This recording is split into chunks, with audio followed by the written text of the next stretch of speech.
미국의 바이든 대통령이 추수감사절을 기념해 칠면조를 석방하고 있습니다.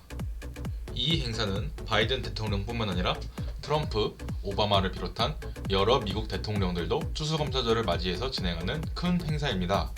오늘날 미국의 추수감사절은 가장 큰 명절로 추수감사절 시즌이 되면 사람들은 퍼레이드와 미식축구를 즐기며 블랙 프라이데이가 시작되면 쇼핑을 하고 가족들과 만찬을 나누며 따뜻한 추억을 만듭니다. 그런데 언제부터 미국의 추수감사절은 이런 모습을 하게 됐을까요? 지금부터 그 이유를 함께 알아보겠습니다. 1620년 영국의 청교도들은 영국 성공회와의 갈등과 종교적 박해를 피해서 신앙의 자유를 찾기 위해 102명의 필그림 파더스들은 메이플라워 호를 타고 대서양을 건너 아메리카 대륙으로 떠났습니다. 그러나 아메리카에 가는 과정은 쉽지 않았고 추위와 질병으로 인해 많은 이들이 사망했습니다. 심지어 농사를 위해 가져온 작물들은 모조리 죽어버렸고 이 과정에서 인디언들의 도움을 받아 생존할 수 있었습니다. 이들은 수많은 고생 끝에 마침내 추수를 성공했고 새로운 땅에서의 첫 추수를 기념하기 위해 인디언들과 함께 음식을 나눠 먹었고 이것은 미국 최초의 추수감사절 만찬으로 알려지고 있습니다. 이후 미국의 독립전쟁 중 초대 대통령이었던 조지 워싱턴은 1777년 12월 사라코가에서 영국군의 패배를 기리며 미국의 승리를 축하하는 추수감사절을 선포했습니다. 이 추수감사절 선포는 워싱턴과 아담스에 의해 헌법 아래 계속해서 선포되었습니다. 그러나 3대 대통령이었던 토마스 제퍼슨은 대통령 재임 기간 동안 추수감사절을 선언하지 않았고 추수감사절은 공식적인 국경일로 인정받지 못했습니다. 토마스 제퍼슨 대통령이 없앤 추수감사절은 사라 조세파 헤일이란 여성의 노력으로 다시 부활했습니다. 사라 조세파 헤일은 18세기 미국에서 활동하던 인권운동자이자 작가, 편집자로 사라진 추수감사절을 다시 미국의 국경일로 만들기 위해 노력했습니다. 1846년 사라는 추수감사절을 국경일로 다시 만들기 위한 캠페인을 시작했고 이를 통해 추수감사절이 국경일로서 미국인들의 도덕적, 사회적 재결합을 촉진하기를 희망했습니다. 이때 사라는 오랫동안 레이디스 매거진이라는 잡지의 편집자로 일하고 있었고 이 레이디스 매거진에 미국인들이 추수감사절을 기념하는 방법을 널리 알렸습니다. 사라는 여기서 멈추지 않고 당시 미국 대통령이던 링컨에게 추수감사절을 국경일로 선포해달라는 편지를 계속해서 보냈습니다. 당시 남북전쟁을 치르던 링컨은 그녀의 편지를 보게 되었고 그 내용에 크게 감명받았습니다. 결국 링컨은 1863년 11월 마지막 목요일인 26일을 추수감사절로 공식 선포했습니다. 사라 조세파 헤일은 추수감사절을 국경일로 만들기 위해 수십 년간 노력했으며 마침내 그녀는 목표를 달성하며 추수감사절의 어머니라는 별명을 얻게 되었습니다.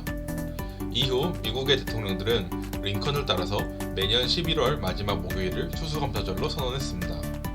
시간이 흘러 1941년 미국 상원은 매년 11월 넷째 주 목요일에 추수감사절을 지켜야 한다는 내용의 결의안 수정안을 통과시켰습니다. 이 개정안은 하원을 통과했고 당시 미국의 대통령이었던 루즈벨트는 최초의 추수감사절 날짜를 11월 넷째 주 목요일로 영만법을 만들어서 확정시켰습니다. 미국의 추수감사절은 이러한 과정들을 거치면서 오늘날의 모습으로 변하게 된 것입니다. 17세기부터 시작돼서 오늘날까지 이어지는 추수감사절 기념 행사의 중심은 단연컨대 가족들이 한자리에 모여 즐기는 추수감사절 만찬입니다. 특히 칠면조는 우리나라에서 추석에 송편이 빠지지 않듯 추수감사절의 상징과도 같은 식재료입니다. 미국에서는 매 추수감사절 시즌마다 4,600만 마리의 칠면조가 집중 소비되기 때문에 추수감사절을 터키데이라고 부를 정도입니다. 칠면조가 추수감사절의 대표 음식으로 자리 잡은 것은 앞서 설명드렸던 첫 추수감사절 만찬에 칠면조 요리가 나왔다고 알려졌기 때문입니다. 그러나 그 당시에는 칠면조 요리는 등장하지 않았고 야생오리나 거위 요리를 먹었다는 것이 미국 역사학자들의 공통된 견해입니다. 그렇다면 칠면조는 어떻게 미국의 식탁에 등장하게 된 것일까요? 그 이유는 앞서 소개드렸던 사라 조세파 헤일이 오랜 기간 동안 자신의 잡지인 레이디스 매거진 북에 추수감사절 만찬을 위한 메뉴와 레시피를 계속 선보였기 때문입니다.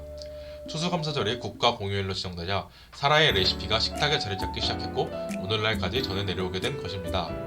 그런데 사라는 왜 닭이나 오리가 아닌 칠면조 레시피를 선보였던 걸까요? 여기에는 몇 가지 설이 있습니다. 첫째는 칠면조가 흔한 음식이었다는 설입니다. 본래 남중미 출신이던 칠면조는 스페인인들의 아메리카 진출로 인해서 유럽에 수입되어 개량되었고 이후 콜럼버스의 아메리카 이륙 때 다시 아메리카에 유입되었고, 이 칠면조들이 야생화하여 무차별 번식해서 야생 칠면조들이 많았기 때문이라고 합니다. 둘째는 칠면조가 농사에 활용하던 소나 계란을 얻기 위한 닭과 다르게 순수하게 고기를 위한 식용 가축이었다는 것입니다. 마지막은 겨울을 나기 위해 살을 찌운 칠면조는 가을 추수감사절 시기에 가장 먹기 좋은 상태로 성장해 있어 여러 가족들이 함께 나눠 먹기 좋은 크기였다는 설입니다. 이런 배경 때문에 칠면조 레시피가 만들어질 수 있었고 미 전역에 확대된 것입니다. 지금까지 미국 추수감사절의 변화와 미국인들이 칠면조를 많이 먹는 이유를 알아봤습니다. 그렇지만 칠면조는 한국에 사는 여러분들이 구하기도 힘들고 조리하기도 쉽지 않습니다. 하지만 한국 사람이라면 누구나 다 알고 있고 설명이 필요 없는 대체품인 닭이 있습니다. 그러니까 여러분들은 칠면조 대신 치킨을 드시면 됩니다.